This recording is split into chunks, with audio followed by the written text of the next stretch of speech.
तत्सवितुर्वरेण्यं भृगो देवस्य धीमहि धियो यो नः प्रचोदयात् ॐ शान्ति शान्ति शान्तिः. Sai Ram, brothers and sisters, now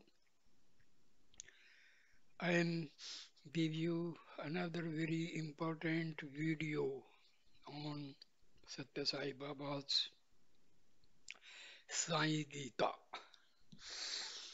Please watch this and spread to many people. Free yourself from all bondage. If an individual is bound by a golden chain, will he be happy in that situation? No. Bondage remains bondage, be it from a chain made of gold or one made of copper or iron. So even a pure, calm nature causes bondage, and in the end, you have to get rid of this also. You must free yourself from all bondage, but until you reach divinity, you need the pure, calm, harmonious quality. Once you merge in the Lord, there are no more distinguishing qualities of any kind. In that state, the question of the three qualities does not arise at all. When you have offered up everything and become one with the Lord, you rise above these attributes and become totally free of all change. The Gita has taught that in order to control the mind, constant practice and renunciation are essential. Practice does not refer to just the observance of daily religious rituals.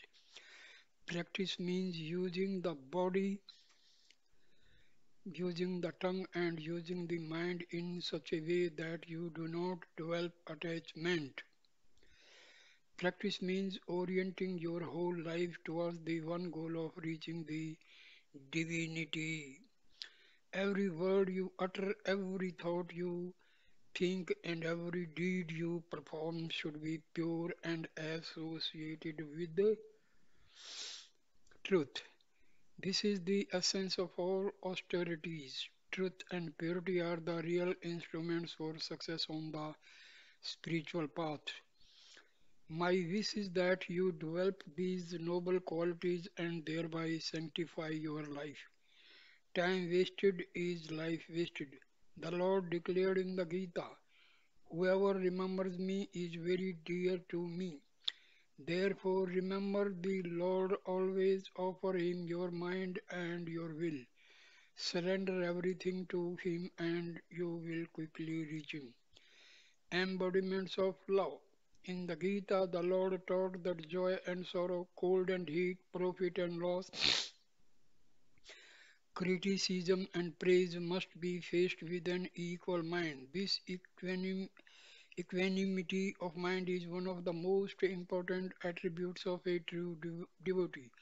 There are many other attributes of a true devotee, but these are all contained into principal qualities. Discipline and renunciation. Discipline refers to the three types of penance: bodily penance, mental penance, and vocal penance. Renunciation refers to understanding the defects in objects and living a life which does not get attached to these things. In other words, living as a witness. If you can incorporate these two important qualities, discipline and renunciation, in your daily life, then there will be no need for any other spiritual practice. Start your spiritual practice when you are young. If you want to develop these two qualities, you have to start in your childhood and use this early period of your life in a sacred and ennobling way.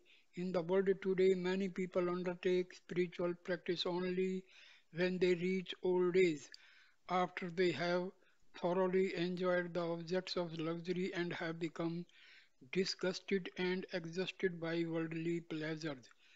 They consider embarking on the spiritual path, having spent their lives concentrating on sense objects. on family life, on children, on wealth, on properties, on name and fame. They become disillusioned in old age. They realize that there is nothing true in these things and that peace of mind and lasting joy cannot come from the phenomenal world and from worldly pursuits. After they come into the evening of their lives and are haunted by the emptiness of their experiences, they begin to do spiritual exercises. But in old age, when you are suffering from all sorts of physical and mental weaknesses, it will be very difficult to practice and live a rigorous spiritual life. Even then, you should not be discouraged thinking that there is no possibility for spiritual advancement in old people. Opportunities for spiritual experiences are certainly available to them. Instead of not thinking of the Lord at all, it is far better to think of Him at least in old age. When it comes to thinking of the Lord, there are no restrictions whatsoever with respect to time, place, or age. That's why the divine teacher has declared in the Gita, at all times, in all places, think of me. But he has also declared that the best opportunity for practicing these spiritual exercises in a determined way is in your youth. When your physical strength, the strength of your sense organs, and your mental strength are there in abundance, that is the best time to undertake spiritual exercises. The process is something like reserving a plane ticket before embarking on a journey. When you arrive at the airport, after first having reserved your place, you are likely to proceed smoothly with your journey. On the other hand, if you go to the airport only at the last minute without having a reservation, you may not get on the plane. It all depends on chance. You may end up having to go by a slower way or you may have to delay your journey. It is the same way with people who start thinking about spiritual matters in the old age. They may or may not be able to advance spiritually in a significant way at that point in their lives. But if the same individuals had in earnest undertaken spiritual exercises from an early age, they would be sure to achieve spiritual success in their old age. Do not waste your youth.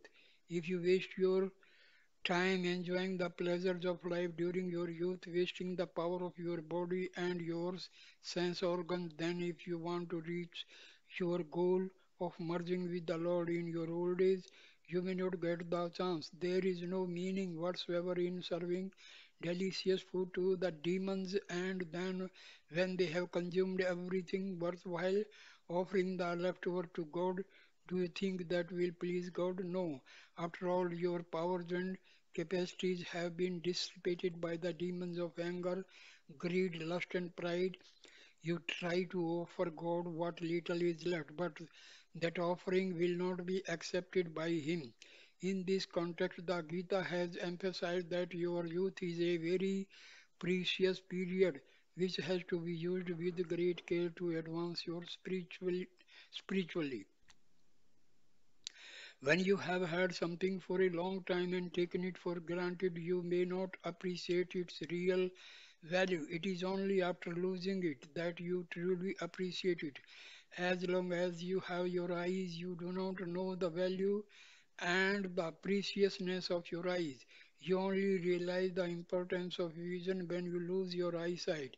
In the same way, when you have good health and all your faculties are in their full glory, you do not understand their true value. After having lost your health and when your faculties have become impaired, then you repeat and lament that all your capacities and powers are gone. But lamenting at that point is useless. During youth, you have allowed the bad habits and bad traits to become your great friends and get deeply rooted within you. You squandered and misused the capacities that have been given to you, blindly following your sensual desires. Later, these bad habits and bad traits become your principal enemies in old age. Most young people do not use their powers of discrimination properly. They do not try to sort out who is their true friend, who is their foe. If you follow only your senses and lower instincts and have not developed your intelligence to understand the meaning of life, then is there any reason for calling you a human being?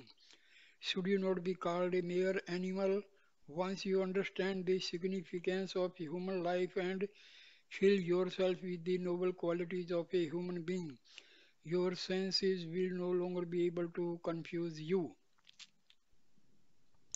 Use your body for the sake of God. These days you are using for the sake of the body. You are not using your body to worship God.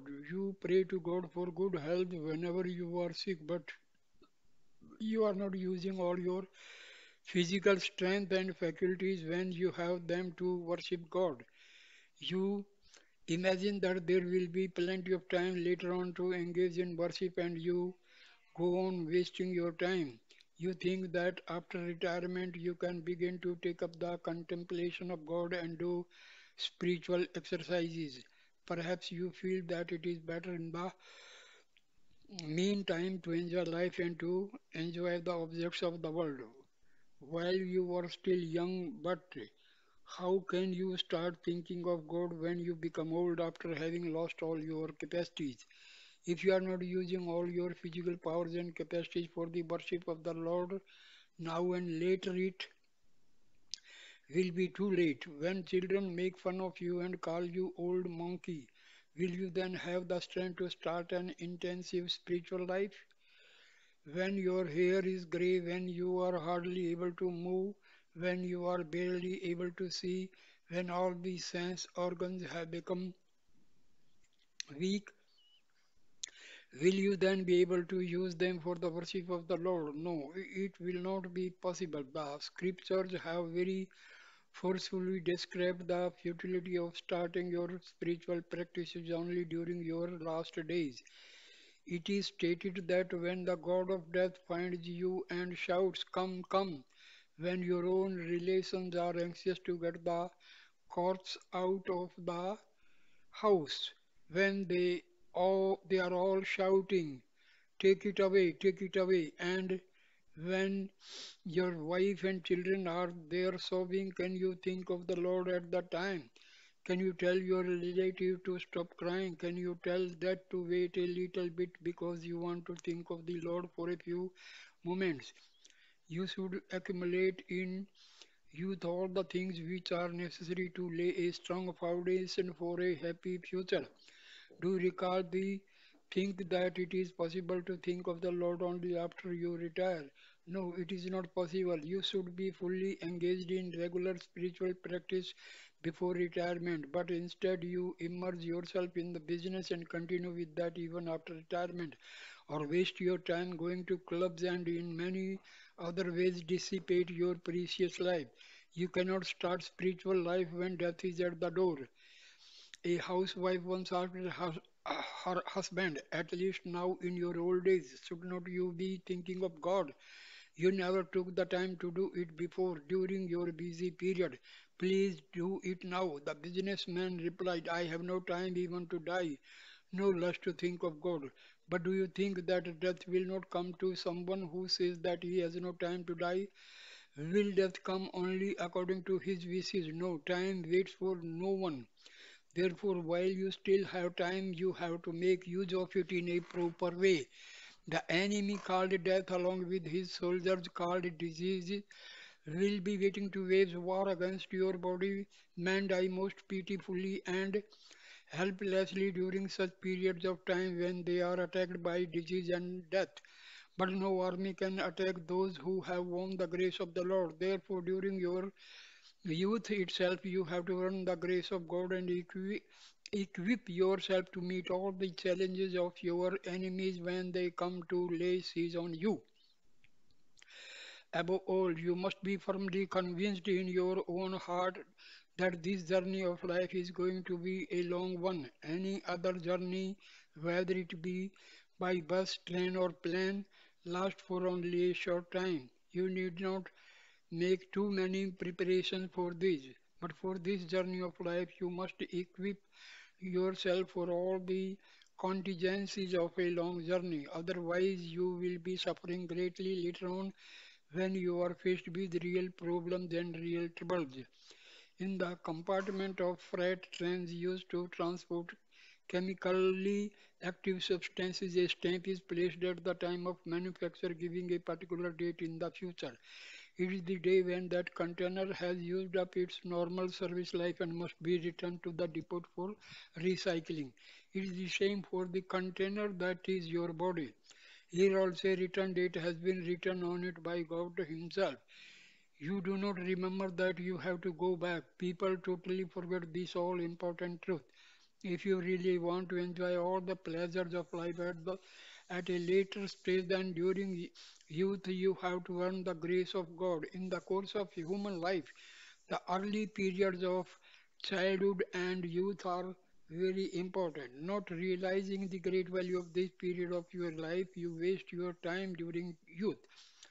You use a golden cup adorned with precious gems and jewels for a low, mean, contemptible purpose.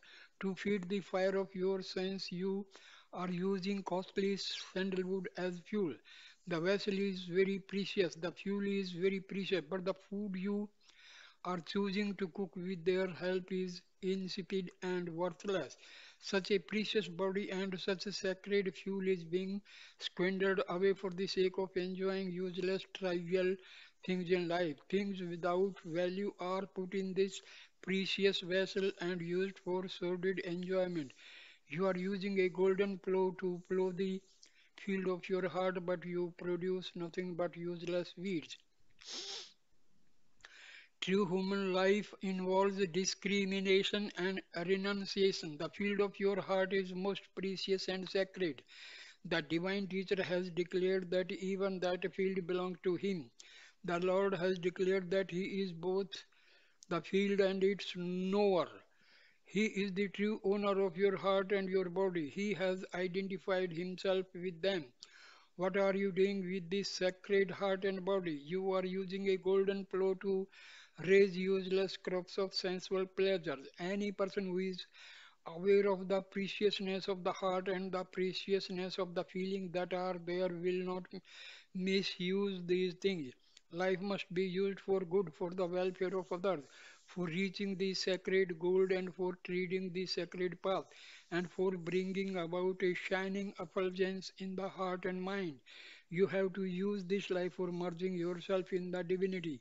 Only then will you have the authority to say that your life has become sanctified and genuine.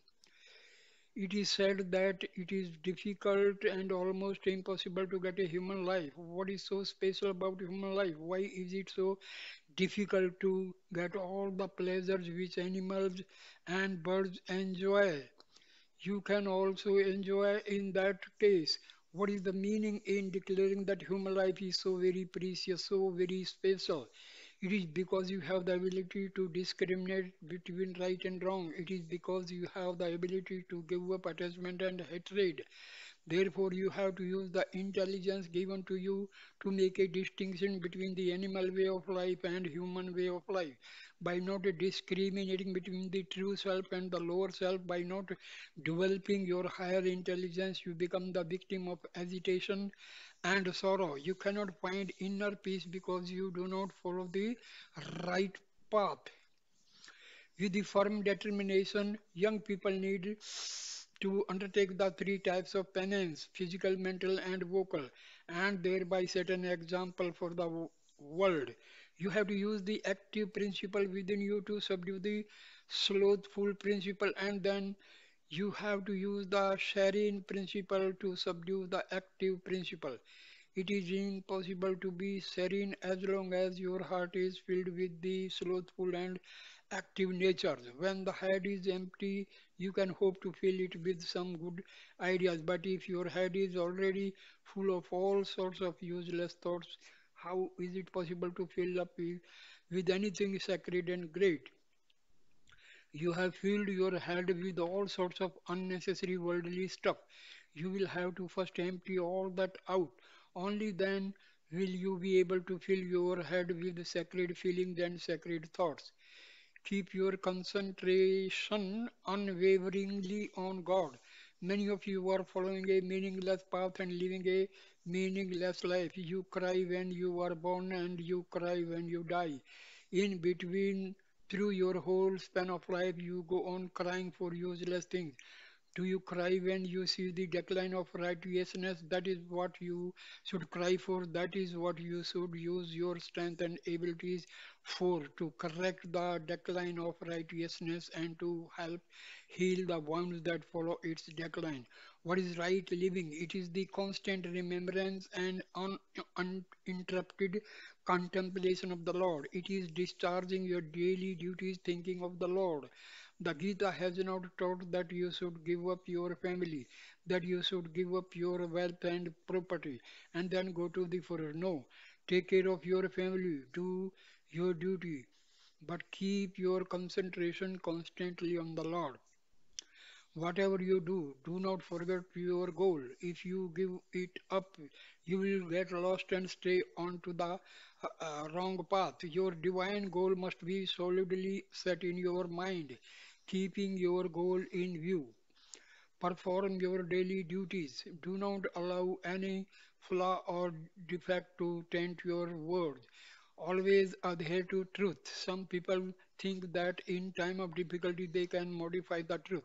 They may even feel that it is necessary to tell untruth sometimes, but in difficult situations you can develop sufficient presence of mind to keep silent instead of telling either the truth or an untruth. If you tell the truth, tell it dearly and sweetly. Do not tell the truth in an unpleasant way or tell an untruth in a pleasant way. Whenever there comes a difficult testing time, you should learn how to avoid compromising situations without ever telling an untruth.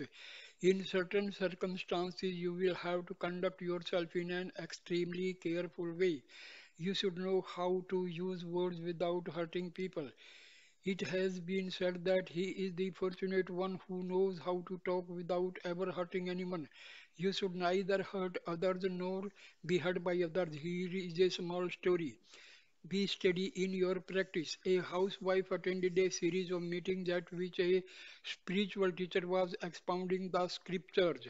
She was concentrating and listening with great attention to everything that was being said. One day, the speaker recounted the story of Rama and Sita, and in that connection declared that for a wife, the husband was the only goal in life. He said, "It is the responsibility of the wife to satisfy her husband and make him happy.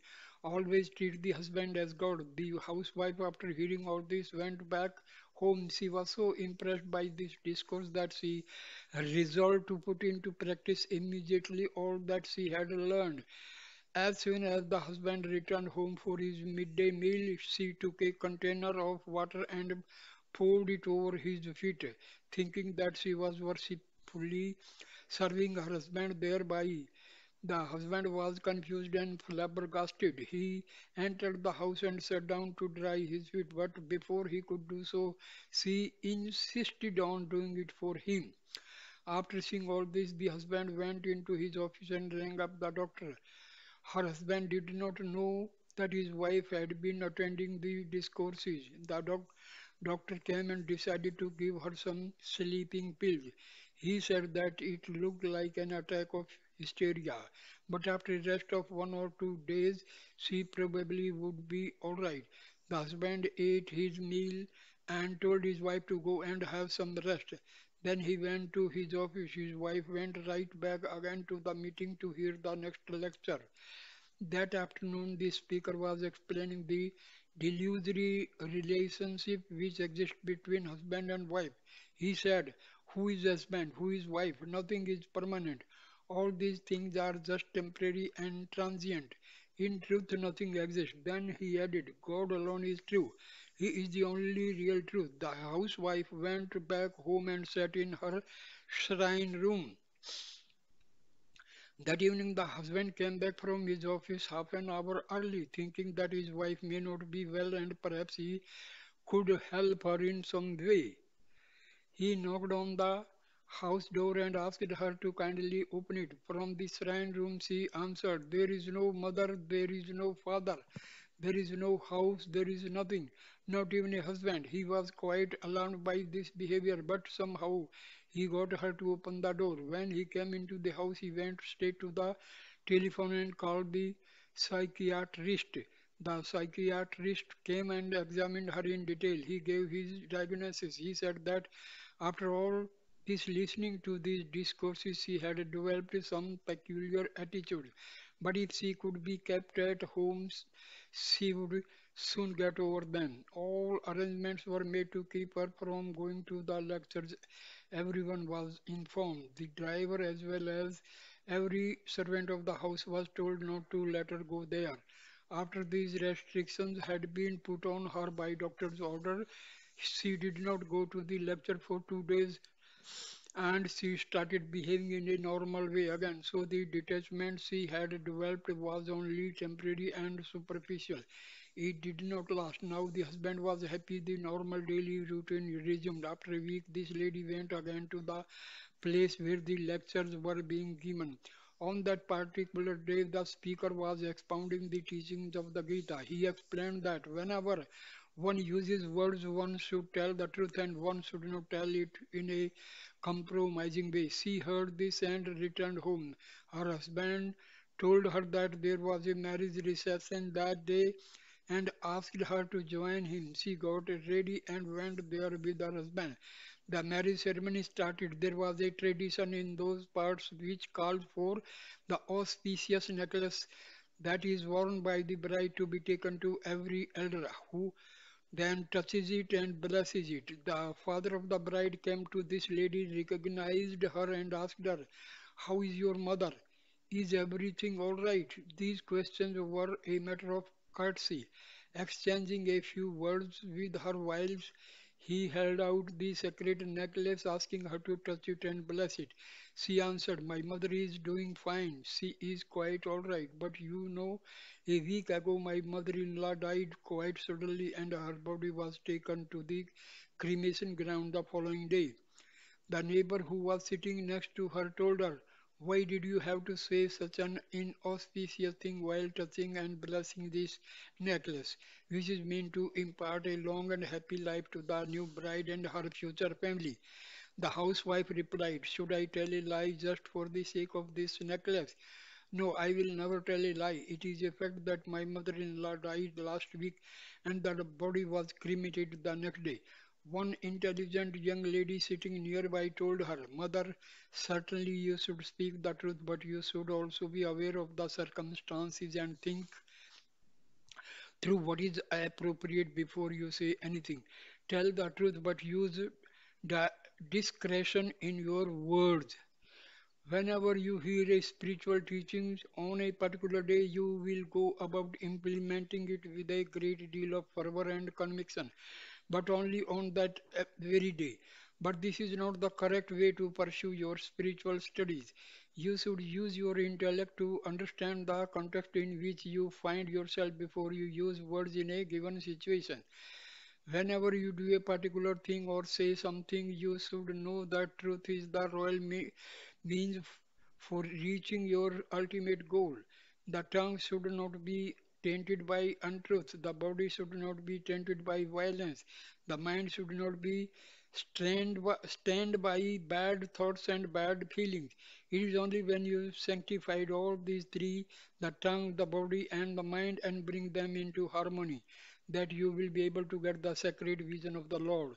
Students should be extremely careful in telling the truth. They should certainly tell the truth, but be careful not to go on talking and hurting others unnecessarily. Have control over your tongue. Whenever there is a misunderstanding with someone, if you tell him all his defects with the justification that everything you are telling is true, then there are bound to be complications later. You should never hate others. When you have love in your heart, your words will naturally be very sweet. Even if anger develops, it will be of a fleeting nature. There are four types of people. The anger of a person who is of a serene nature will be very short-lived. It recedes immediately. The Gita has declared such a one as a great soul. The second type will have this anger for a number of minutes, but it will soon fade away. The third category of person will have this anger continuously all day long. The one in the lowest category will have this anger throughout his life. The four types of anger. The divine teacher has told this in another way. The anger of a good person is like writing on water. It is not at all permanent. The anger of the second category of person is like writing on sand. It will be washed away one moment or another. The third type of person, the anger is something like writing on the stone. Over a long period of time, it will be eroded away. But the anger of the fourth type of person is like writing on a steel plate. It will never go away unless you melt it and cast it anew. Only when you put it into the fire will get destroyed. Only through intense transformation is there any possibility of changing it. Things which are highly relevant in day-to-day life can be found in the Gita. It is very difficult for you to take all the teachings that are in the Gita and practice all of them, but you should at least take those teachings which are directly applicable to you, to your present life, and put them into practice. That way you reap immediate benefits and will rapidly progress towards your ultimate spiritual goal. Remember God, forget the world. Of all the precious things in the world, time is the most precious.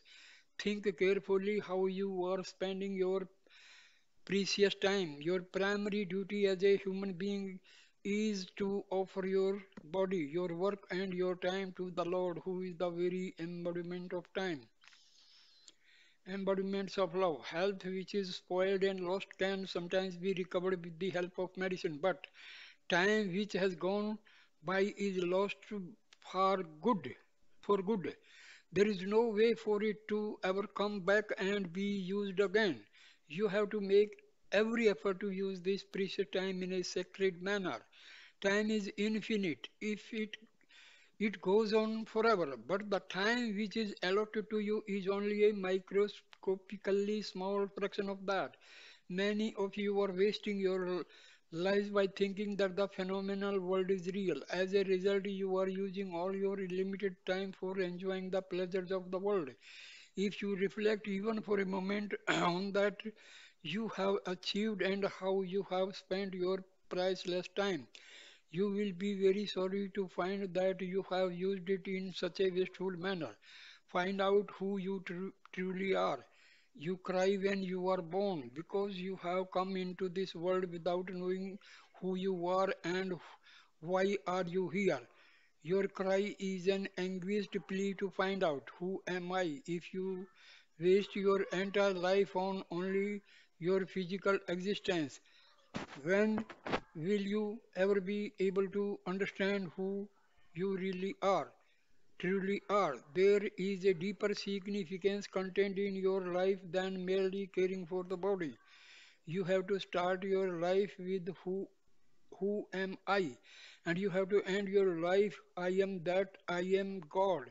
You have to recognize that you yourself are the divinity and your life in the supreme peace which is your true reality. Unfortunately, most of you concentrate your attention only on the worldly enjoyments you can obtain, aspiring for immediate pleasures, and do not think all about the future consequences that will follow from your actions. When a frog sees some flies or worms in front of it, it becomes so happy and enthusiastic that it would like to immediately jump on them, swallow them whole, and enjoy them.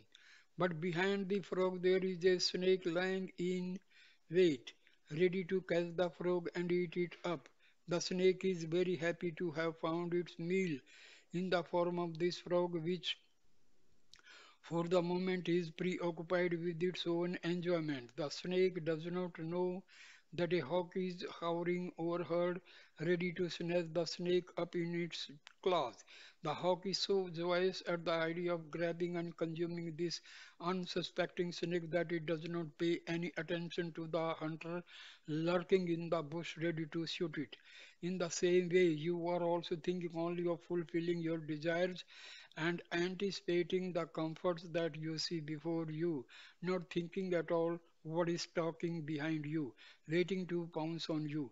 You are wasting your time without realizing the harm that may befall you on in the future. You cannot know what time, in that place, and in what circumstances danger may present itself and come your way. Therefore, you have to sanctify the time at your disposal now and use it properly, recognizing its sacredness and preciousness. Youth is the most precious period of life. You may be prepared to offer millions of dollars to buy whatever comes your way, but no amount of money can be paid to ever get back the time what has already been spent. Youth is the most precious, the most sacred period of human life. It offers you a golden opportunity to properly utilize your time and sanctify your life. In human life, the time of youth, like the water that flow in the river, cannot be turned back again. Today's youth should be recognizing this fact. Utilize your time in a proper way, and you will gain fulfillment in life. Always today's youth should recognize this fact. Utilize your time in a proper way and you will gain fulfillment in life. Always be aware of the many aspects of the wheel of today. Time. Realize how extremely important time is. Think ahead as to what is likely to happen in the future and keep the goal of your life constantly in view. In the chapter on devotion in the Gita, it is said that time is the most important element in your life. You must use your time wisely. Your time should be used to reach God. The divine teacher taught in the Gita that even if you have not reached a highly developed detachment from worldly objects, if you use your time in constant awareness of the Lord, performing all your works and duties as worship and offering everything you do to the Lord, then you will have a blessed life. Krishna told Arjuna, do your duty, Arjuna. If you have to fight, then fight, but fight thinking of me. That way you will incur no sin. If you have offered everything to me and have me steadily in your heart, you will not suffer any of the consequences of your actions. You are not being asked to go to the forest and do penance or to give up all your relations. You need not give up your family, your house, and all your properties. Whatever you see, whatever you say, whatever you hear, whatever you think, whatever you do it as my work and offer it to me. Offer your mind and your intelligence fully to me. That is the proper way to sanctify your time. If you conduct your life in this way, you have my assurance you will be saved. Develop self confidence and a firm resolve. Unfortunately, today one does not find this capacity for renunciation, this firmness of purpose, this deep level of faith and commitment, this willingness to completely offer up mind and intellect to God. Most people today do not have a vision that is steeped in faith, but you should develop such a strong faith. You cannot hope to know what kind of life you will be living in the future, or under what circumstances and in what place you will find yourself. No one knows these things but the Lord. If you offer everything to Him, He will protect you in all situations. Such a deep level of communication, renunciation requires strong self confidence and a clear of vision. Whatever work you do, you must have a great determination and a firm resolve. Without this, you cannot achieve even the smallest thing. A small bird laid its eggs on the shore of the ocean. It wanted to have a comfortable life. A number of times the waves came and washed the eggs away into the ocean. The bird became discouraged and also a little desperate. For every time it laid its eggs, the ocean washed them away. In time it became very angry with the ocean. Now you might think, what can such a small bird do to the huge ocean? But it entertained no such doubts. It did not think of it itself as just a little bird unable to do anything against the vast ocean. No. On the contrary, this small bird took a firm resolve and decided to it was going to empty all the waters of the mighty ocean. That was its vow to which it struck with a great determination. Night and day it stood at the edge of the ocean, dipped its head into the sea, took a little water into its beak, flew to the other side of nearby hill, released the water from its beak, and thus drop by drop resolved to empty out the whole ocean. It believed that ultimately it would manage in this way to conquer the ocean itself. When it realized that it would not get very far on its own, it sought the help of Garuda, the eagle, which is Lord Vishnu's vehicle and which is endowed with divine power. With the help of Garuda, it was able to earn the grace of Lord Vishnu. Now the ocean became very frightened and humbly apologized to the little bird. The ocean assured the little bird that its eggs would never again be destroyed by its waves and that it would be most welcome to nest on its shores without disturbance. How small was this little bird and how vast was the ocean. You also think of yourself as so small, but you should never get desperate and lose hope. You should not get dispirited thinking that you are so insignificant, whereas God is infinite and all powerful. You might wonder why would God bother to pay any attention to me? What could I possibly offer him which he would be happy to accept when the entire cosmos is already his? If even angels and divine beings cannot see him, how can I ever hope to behold his form?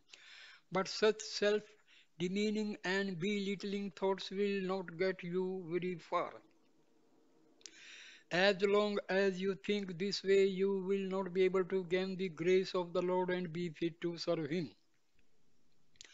Give no room for such displays of weakness.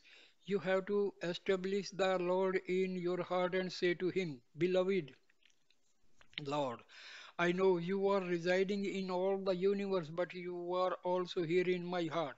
With all my power, I will keep you here firmly established within me. You are, it is true, the biggest of the big, but you are also the smallest of the small. In that small form, you are ever residing in my heart. If you have such a firm faith in yourself and a firm resolve to establish the Lord unalterably in your heart, then you will surely attain him and thereby gain all the strength of Lord. Birth is sorrowful, life is sorrowful, and death is sorrowful. Gautama Buddha, with a firm resolve and a lot of penance, was able to achieve the state of enlightenment.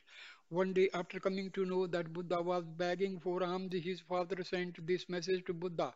Oh, my child, your grandfather was a king, your father is a king, and you are also a king. I have heard that you are a king coming from such a noble lineage, have been begging for your food. There is no dearth of property or wealth in this kingdom. There is no shortage of any luxury.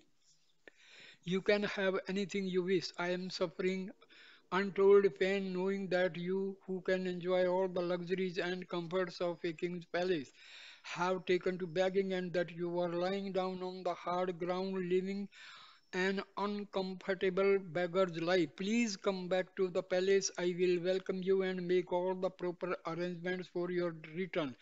The kingdom itself will be yours.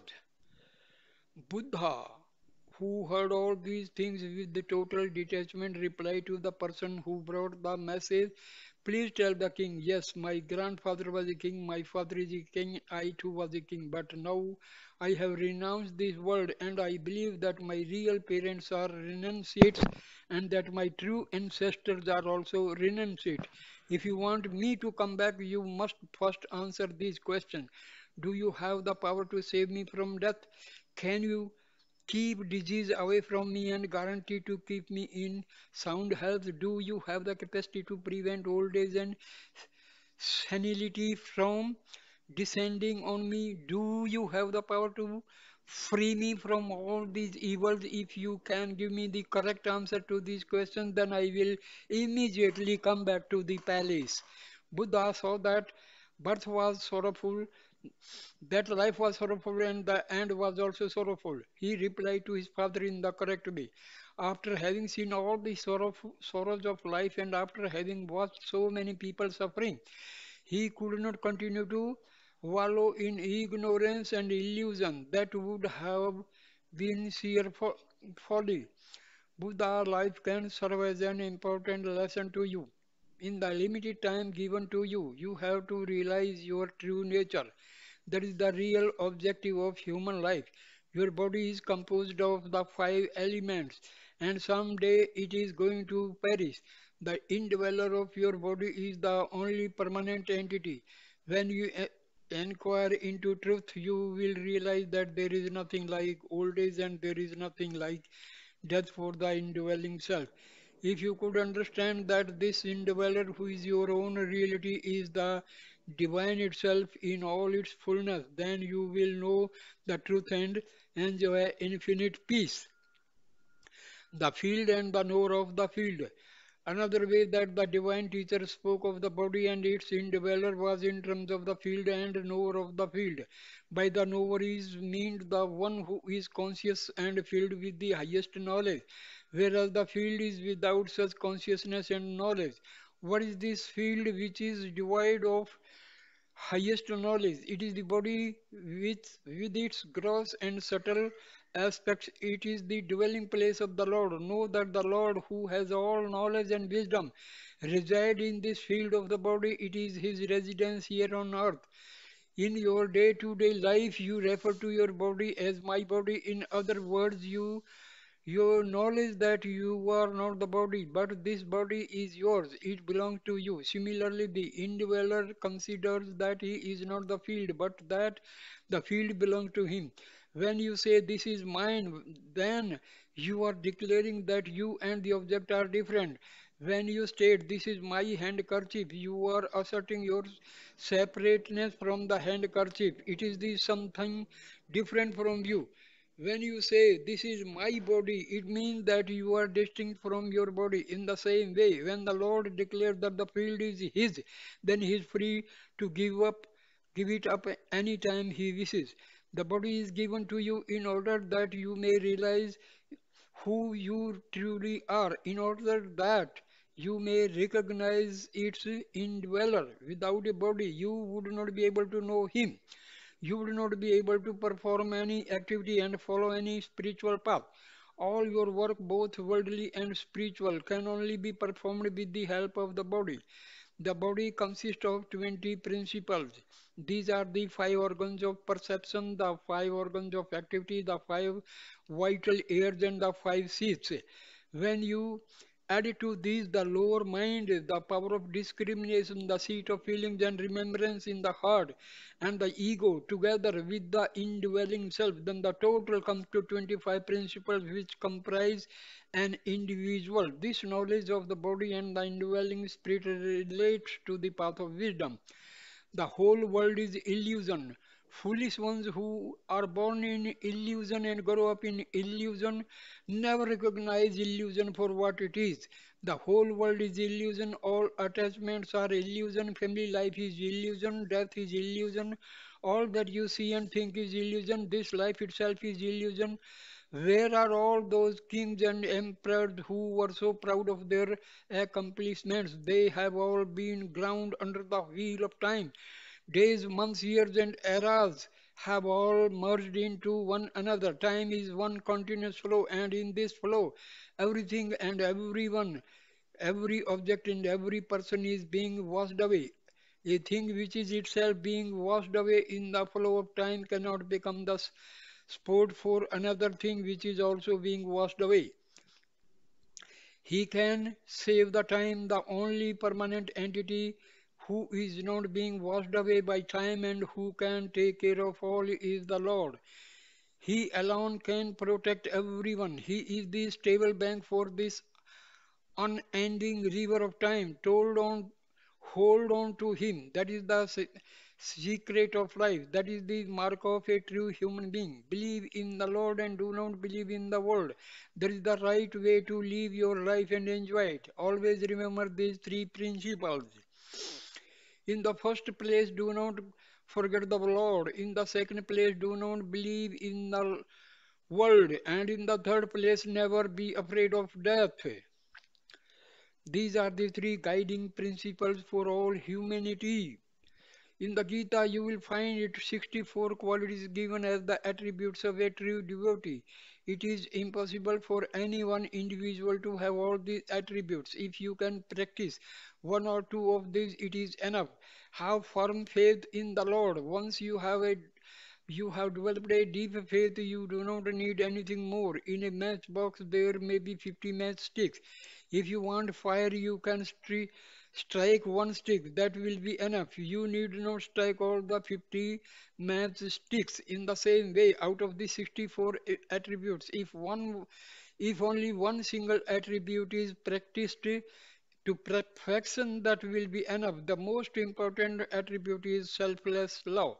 Swami has often said, love is God and God is love. Live in love. If you live in love and become immersed in the divinity, the Lord will take care of everything in your life. Krishna said to Arjuna, when you have complete faith in me, when you are filled with devotion and leave everything to me, you will be very dear to me. The four types of devotees. True devotion does not merely refer to the performance of various religious rituals like singing devotional songs, repeating incantations, engaging in silent or communal prayers, or sitting for meditation.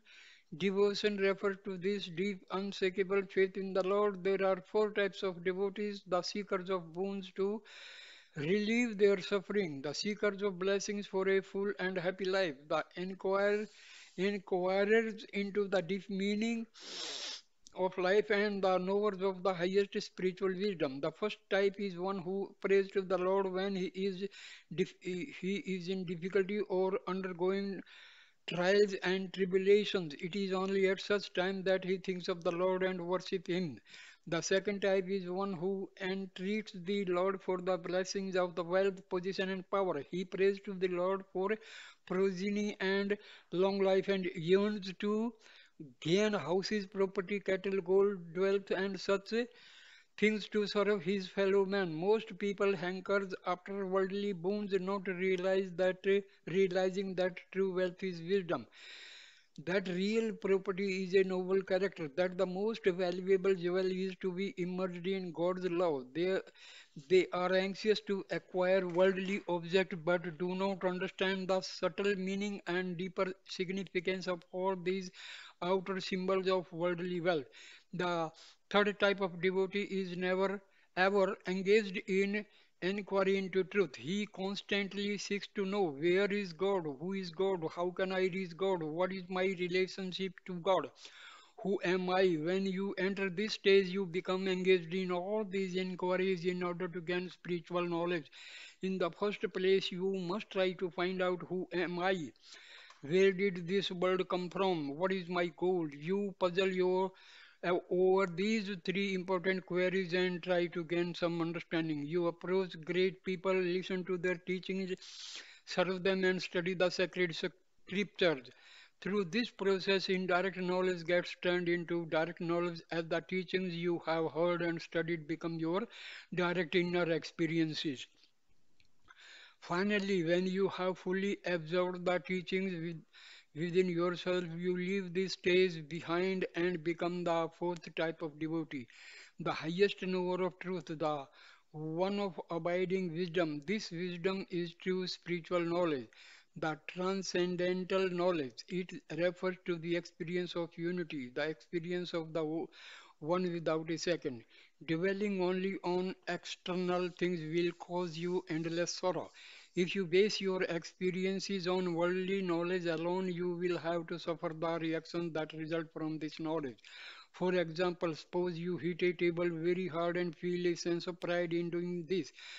You can boast that you have given it a good smack and that you surely must have hurt it with your blow. But immediately afterwards, to your dismay, you discover that the object has hit you back with the same intensity and you end up being equally hurt by it.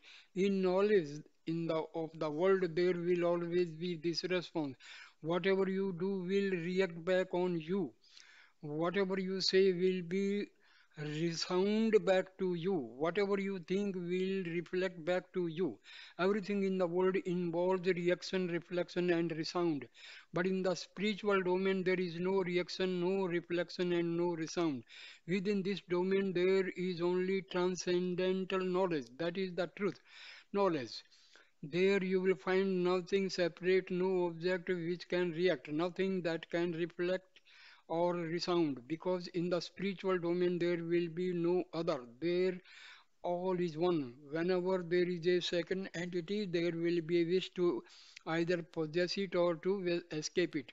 Or other words, there will arise a feeling of desire or a feeling of fear. But when you are immersed in real knowledge, you will experience nothing else and no one else. There will be no second, then neither desire nor fear can arise. What state can best be described as wisdom, the highest knowledge? In that exalted state, you do not see anything separate from self, and you will not hear anything separate from self. You will only be immersed in supreme bliss. This is the external joy of divine. The story of the wealthy man and his four wives. There is a little story which illustrates the four types of devotion that have been discussed here. Once a wealthy man who had four wives had to go abroad for some important work. He spent a few months in a foreign country. Before he returned home, he wrote a letter to each of his wives.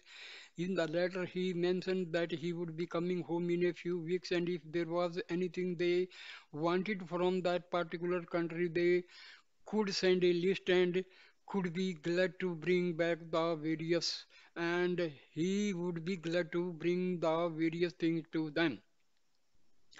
His first wife was an unhappy lady. She was suffering from many ailments. She sent the husband a list of medicines, uh, explaining that her health was not good and that she would like to have a number of foreign medicines which would help her feel better. His second wife had a great many desires. She wrote, "Dear husband, please bring me some fine jewels, some silk saris, and all the latest fashionable articles that are available there." He received her letter and arranged to procure those items for her.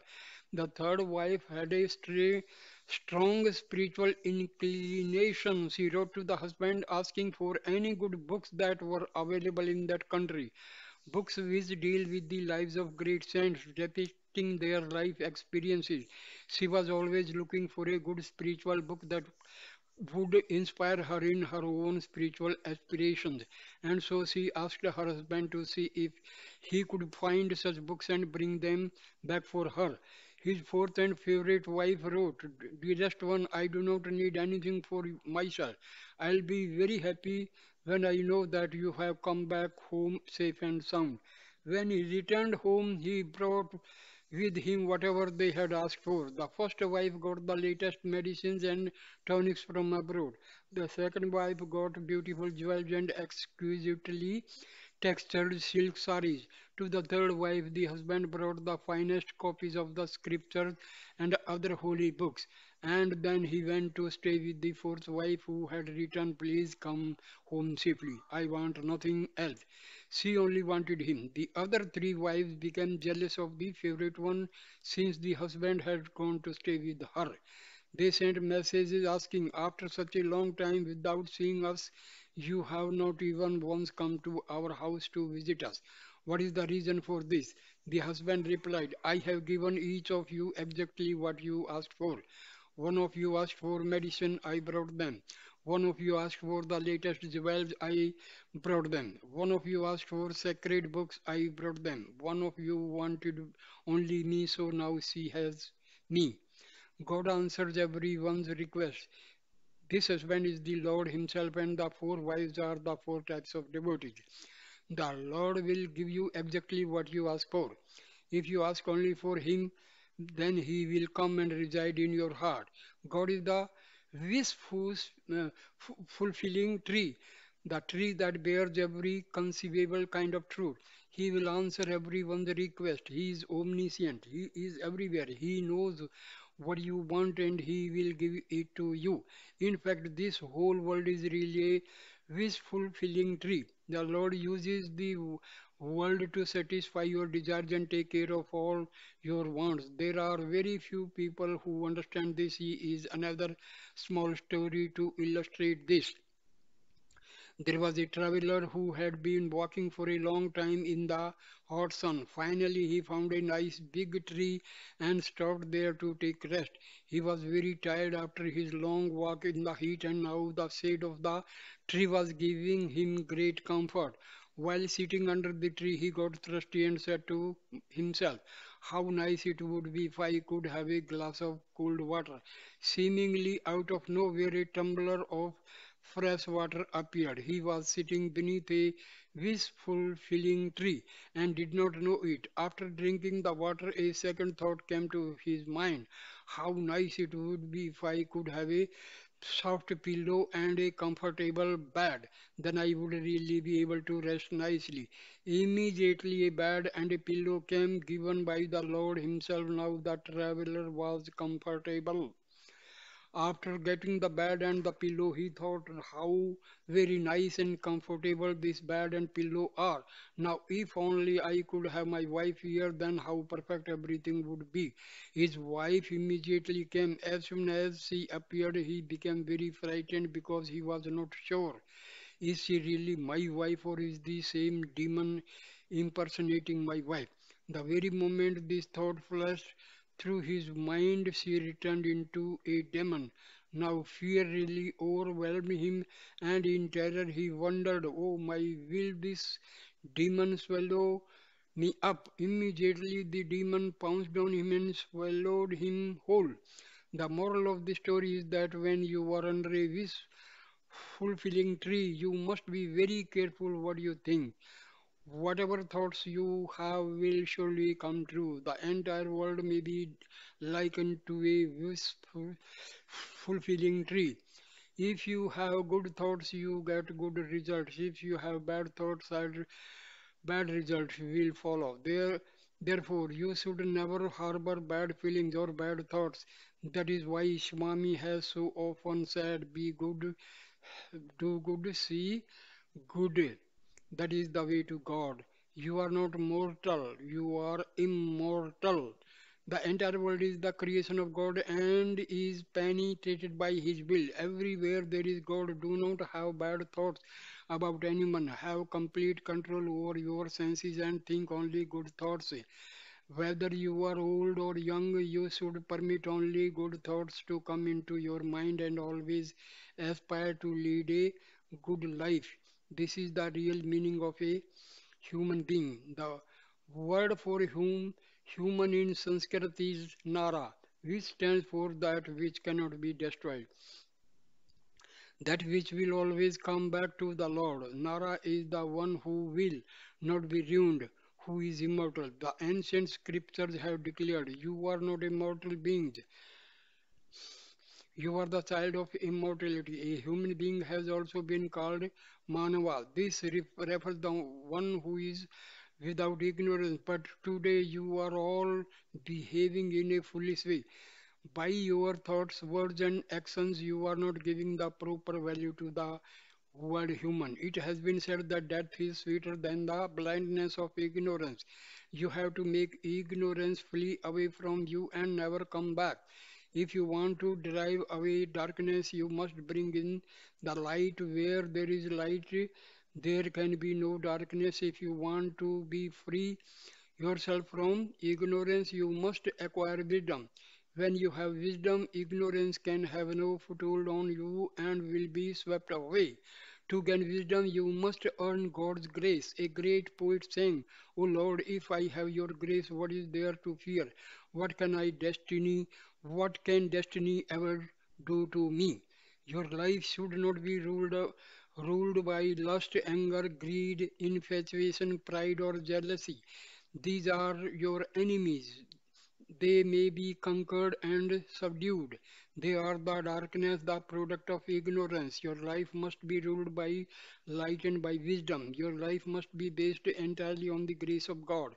From this moment on, aspire for God's grace and gain wisdom. To earn God's grace, think of God everywhere, at all times, and in all circumstances. In this age of darkness, there is no greater spiritual practice than this. Engage yourself in the constant repetition of the sacred name of the Lord and keep Him permanently established in your heart of hearts. Thereby you will bless your life and set a sterling example for the rest of world.